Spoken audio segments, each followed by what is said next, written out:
Okay, before I start this, I just wanted to make it clear that I didn't intend this to be a repair video, by no means.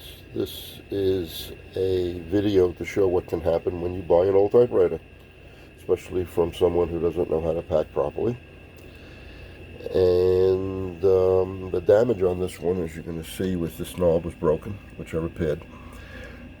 This carriage doesn't lock like some of the older Remingtons. You could actually lock the carriage, so when it's in transit, if it takes a whack on the side, it doesn't force the carriage, which is probably what happened to this, because that's what broke.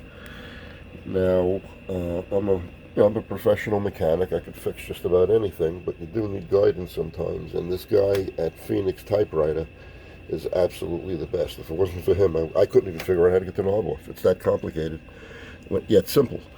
You pull this thing out, and you wonder, like, how the hell does the knob come off? Well, all I did is type in Smith Corona silent knob, and this guy's video popped up. His name is Doug. He's been doing it for, as he puts it, for decades, and that's the kind of person you want to go to for advice and for help. The guy's videos are amazing. He has the most wonderful camera shots. I don't know how he does it, how he gets the camera in there, but he does. And you will learn a lot from watching his videos. This is another one I bought that had space bar issues, and look how nice it is now. It didn't work at all, thanks to Doug's videos. So he's the best. He's the man to go to. Watch his videos. Very, very good. So this is strictly a video on how I addressed this problem using JB Weld permanent fix, and be ready for anything when you buy an old machine, and you can probably fix it yourself, especially if it's something simple. The bell was also shot on this thing. It sounded like it had cotton in it. All it was adjusting the hammer. And this thing works beautiful now. Again, thank you to Doug. Phoenix Typewriter. Guy is the best. Enjoy the video. The only other thing I'd like to say about this machine is I've heard one of these popular typewriter guys referred to this as kind of drab. I would not call this drab. I think it's a very classy machine. Just because it isn't bright pink or some other bright color doesn't make it drab. Those green keys are absolutely stunning. It's tastefully designed. The space bar matches the knobs as far as color. Same exact type of plastic, as does the outside keys, which are closer to the case, which is a similar tone. And the green is just spectacular. Beautiful, beautiful, like a deep forest green. It's an absolutely gorgeous machine. I think the color is stunning. Beautiful with the stripes. So I would not call this drab. This is very artistically designed.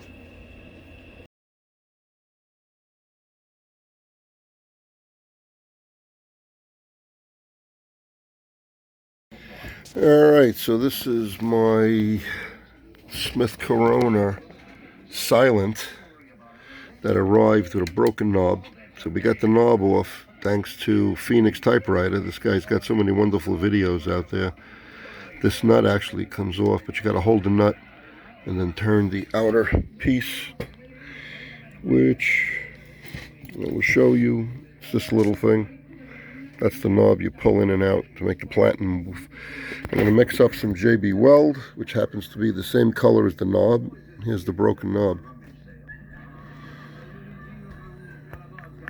See? It's poor packing. It got busted. So we're going to JB weld it. I can't believe it's the same color as the knob. It's going to look great. Put some JB weld in there. We're going to clamp it with this clamp. And then we will put it back on the machine, and we'll have, hopefully, a perfect machine. The bell is a little dead sounding. I got to see what something's rubbing on the bell. But other than that, it's in nice shape. I paid like $50 for this thing, which is, I think it was a bargain. The platen is in decent shape. I got the platen out over here. I accidentally hit stop. Okay, here's the platen removed. I mean, the rubber isn't like it was made yesterday. It's hard, but it's going to be very usable, I think, because there's no serious cracking in it. All right, so we're going to mix this stuff up and get going here. All right, we got it epoxied, and I put it in the clamp, and you see some squished out. So we're going to clean that off with a Q-tip. Take the Q-tip, just lick it a little, and just wipe it around. We're going to take that bead away, so we have a nice smooth surface around the back of the knob. All right, I just cleaned it up. Look at that. You can barely tell that it was even broken. And once that's dry, I put those 2 dots on there so I know how to line it up. I'm going to remove them when it dries. And once that dries, which we'll wait until tomorrow, that will be a perfect permanent repair, I say. I don't think that'll ever break again, as long as no knucklehead ships it like they shipped it this time and broke it. And this is the little end piece that gets screwed on. I'm going to put it on there so I don't lose it. That's the thing you pull in and out. You can see where it took a whack. Took a good hit and broke the knob. Fortunately, the mechanism is still good. All right, till we put it together. That I'll show you. Right now, we're going to let this dry, and I am going to get some sleep. All right, it's the next day. The epoxy is dry, cured, I should say. And that is a perfect repair. You can't even tell it was broken unless you really look. That's it. I'm going to put this back together. I watched a video from that great guy at, what's his name, Doug at Phoenix Typewriter. Yeah, he's good. He's good. He showed all this procedure, so that's what we're going to do now, put the platen back. And it looks like a permanent repair. Back out a little here. It's a beautiful machine. I just got to see why the bell doesn't ding as loud as it should. It sounds like it's the hammer is not properly adjusted or whatever. That's it. Some fine tuning, a little bit of oil here and there maybe. Definitely got to get it a ribbon.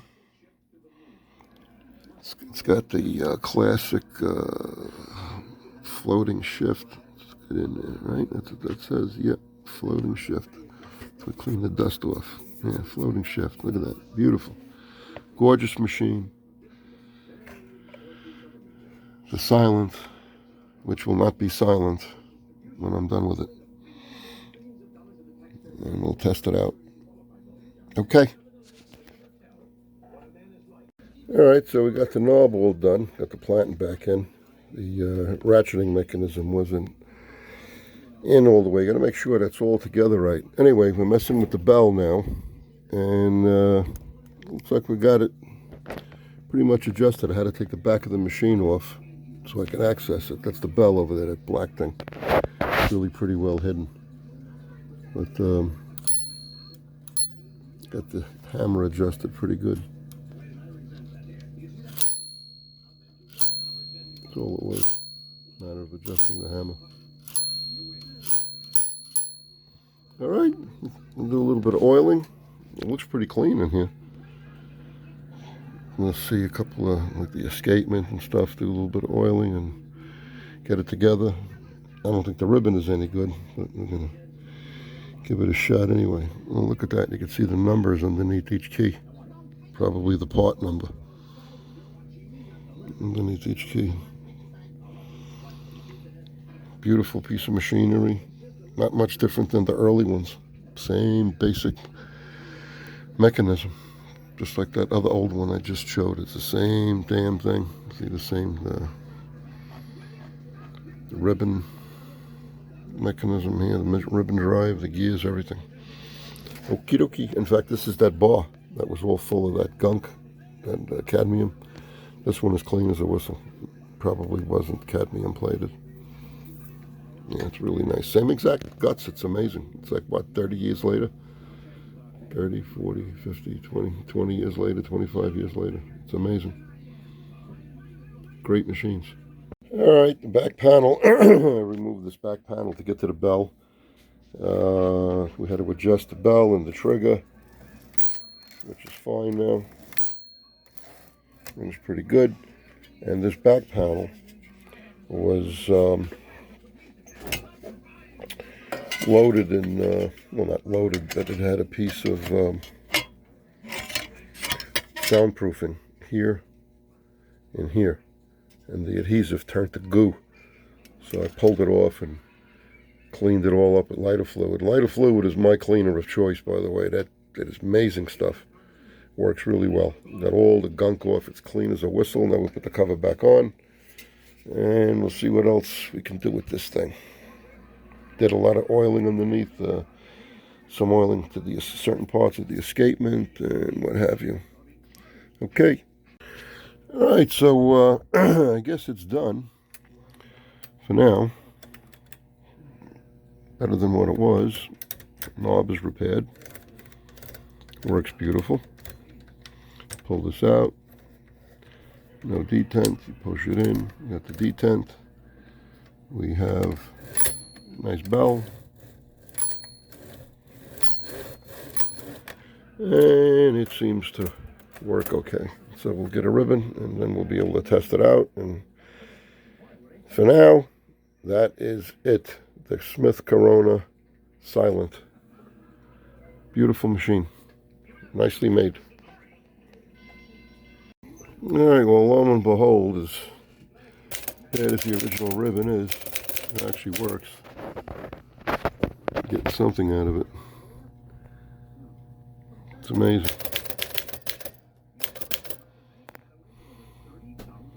Yep, look at that. Works pretty nice. Beautiful. Okay, got a beautiful working machine.